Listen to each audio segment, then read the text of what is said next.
as promised, I'm going to talk about what I think should happen next. So, what I think should happen next is Liam Paro versus Subriel Matias 2 and Devin Haney versus Sandor Martin on the same card.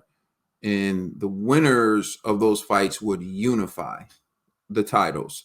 So, you would announce that as you announce the card, and I think that would help with the promotion and help selling that card, because you would have the Aussies who are riding with Liam Paro ready to watch. You would have Puerto Rico watching to see if Subriel can get his title back, and then you would have Devin Haney fans looking to see him bounce back and make a statement against Sandor Martin. And I'm not so sure Sandor Martin has the fanfare, although if you watch boxing, you know he's a really solid fighter who has given people trouble, particularly Teofimo Lopez, in a fight where many people thought he actually won the fight.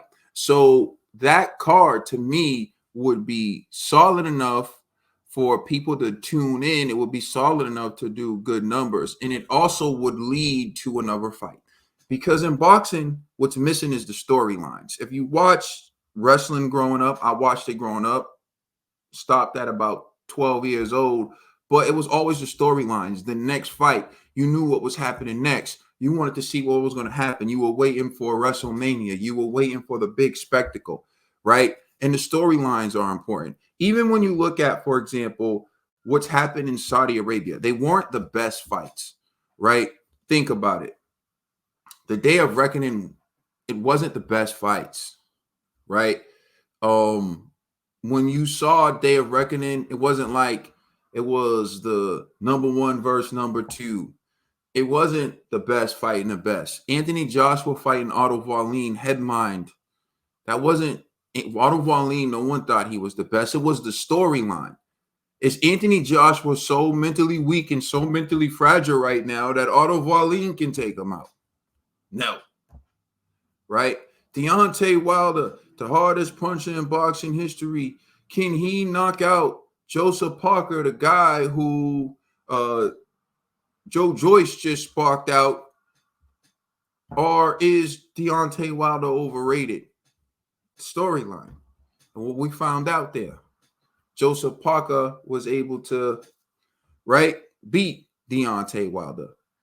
So, again, like, it's storylines. Even when you look at Tyson Fury versus Ngannou, headlined in Saudi Arabia, it wasn't even a real fight. To some, it was the boxing heavyweight champion against the guy who was the UFC heavyweight champion.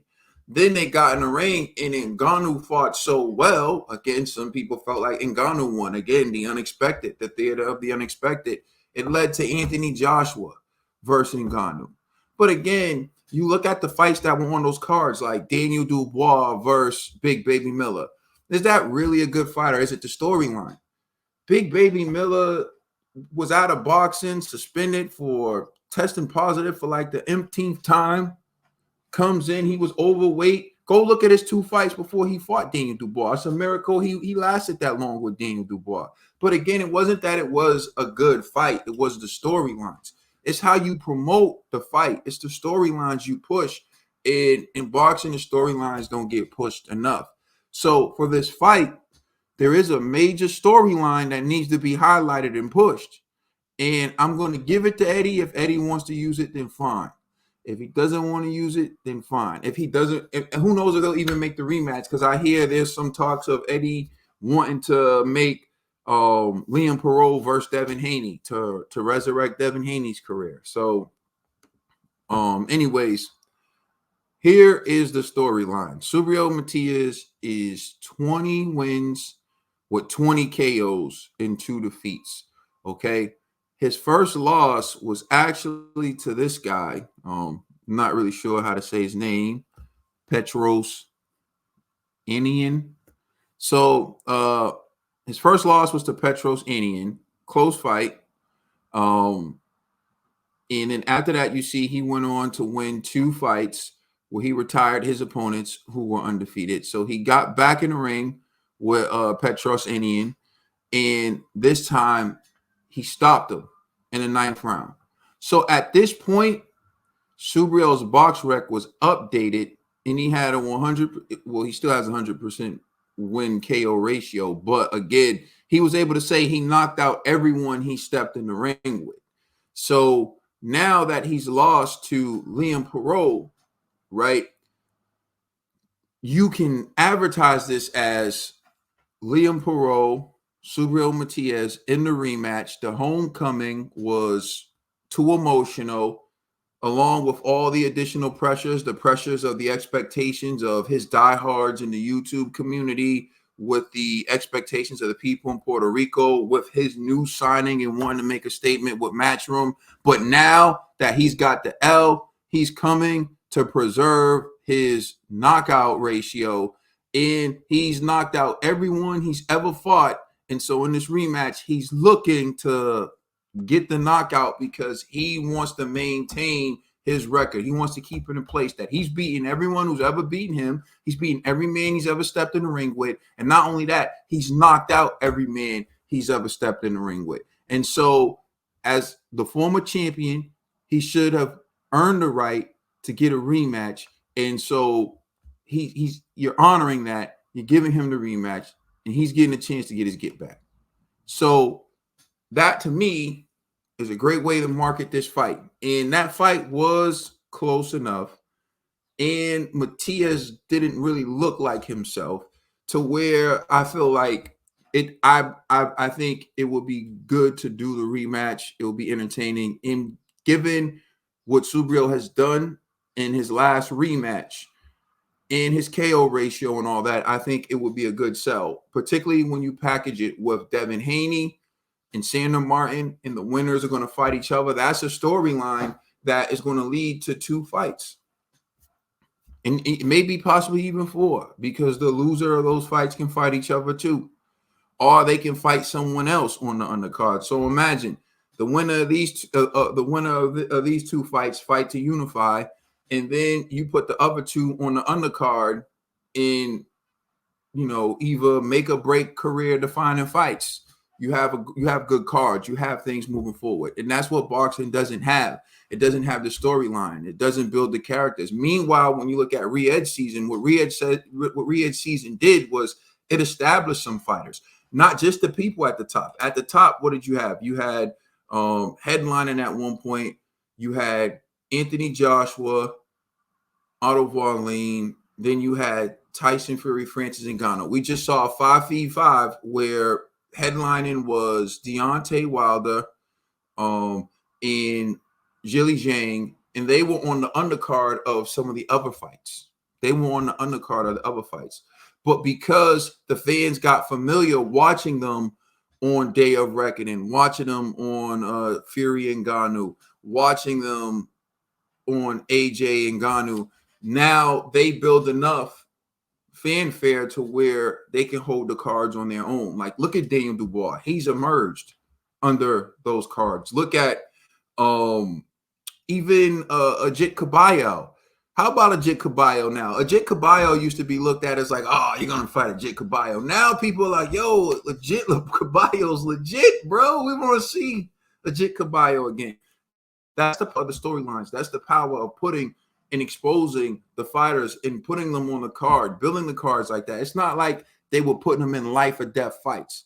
This is where I think Matchroom is weak. I'll get into that a little bit later. I'm not saying you got to match them up light or match them up against easy people. I'm saying you got to put them in positions where they can still win. You got to put them in positions where you can sell them again. You can package them again. That's what's important. You saw Wilder and Zhang lost. Zhang lost to Joseph Parker. Wilder lost to Joseph Parker. They just headlined. Why?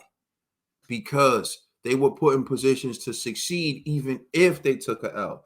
That's where you hurt your bottom line, when you put your superstar in a position where they can't succeed. That's why it would have been important to have Subriel in the showcase, Liam Paro in the showcase, so everyone could see how good Liam is. So when he beats Subriel, people is not looking at Subriel like he just lost to some bum, because they don't even know how good Liam is.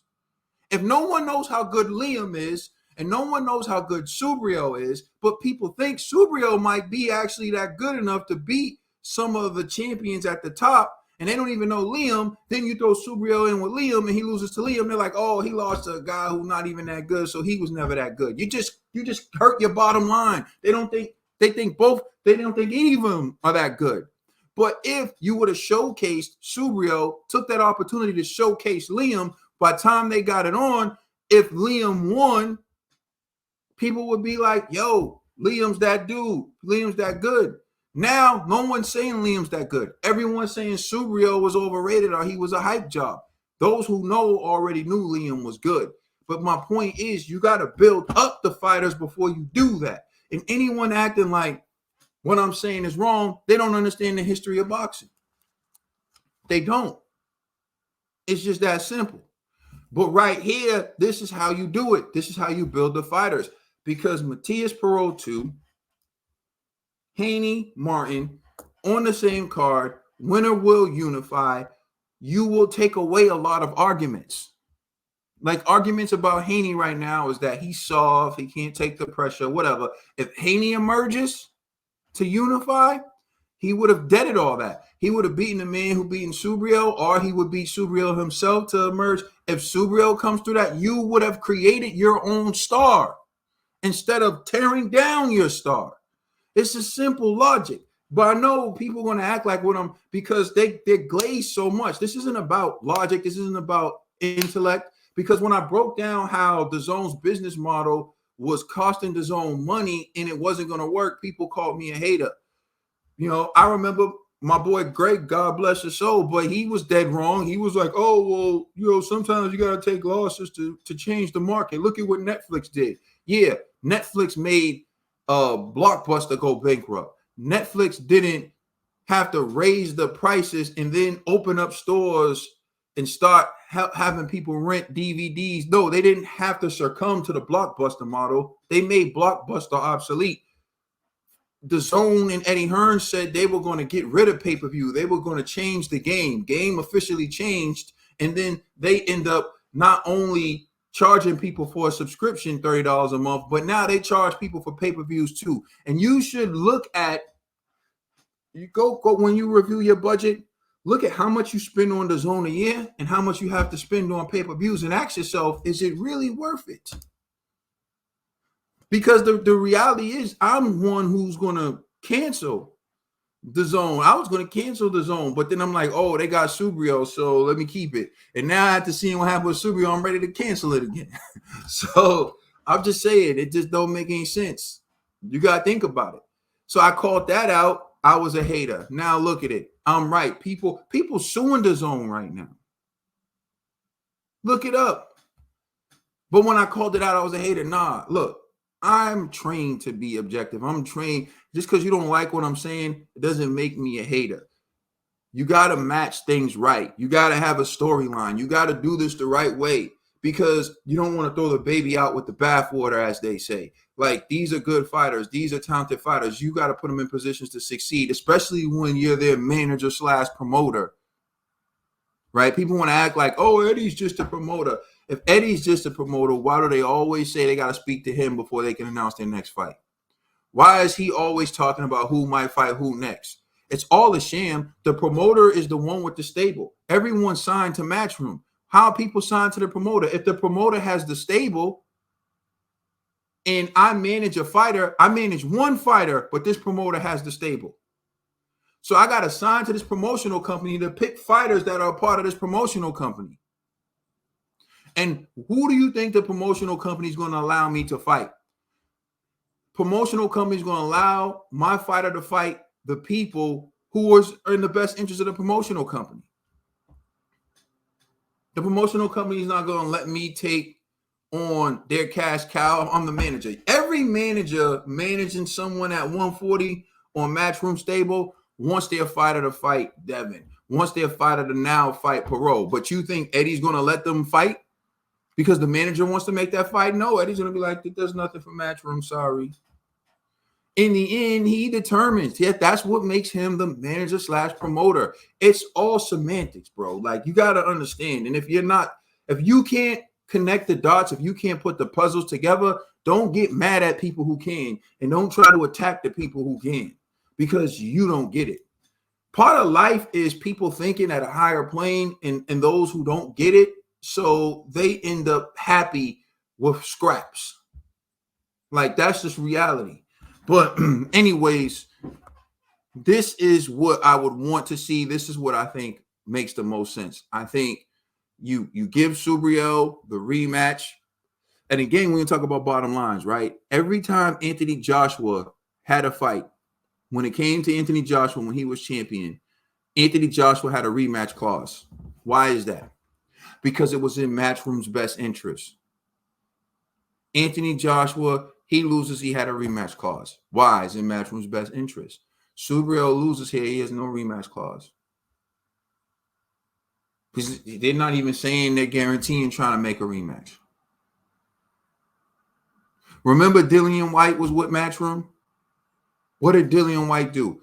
He said he can't rely on Eddie. He had to go get his own manager, someone to manage his career, because he said Eddie is taking opportunities away from me, doing what's in the best interest of AJ. Because remember, Dillian White was WBC mandatory.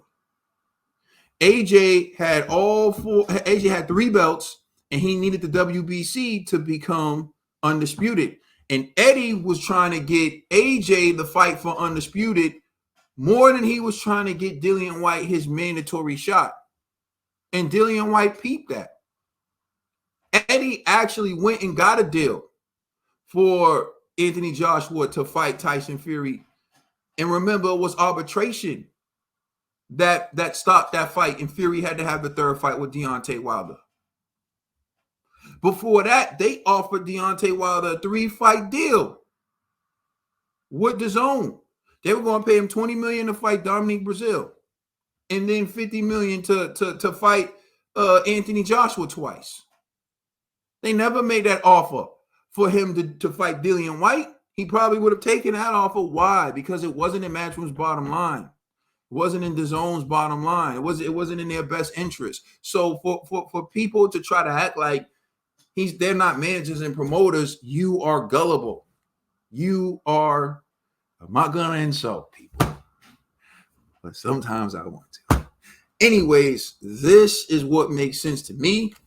I mean, you could disagree respectfully. Just don't act like I'm some hater or what I'm saying is pie in the sky, like I'm making stuff up. If you disagree, let me know what you think is better. I'm all ears. The point is, I want to see the good fights, but you also have to move and make decisions that are in the best interest of the fighters when you're their manager / promoter, and you have to set them up to succeed even when they lose. And that's what I don't see happening here. So anyways, let me know what you think in the comment section. Like, share, subscribe. I'm out. Peace.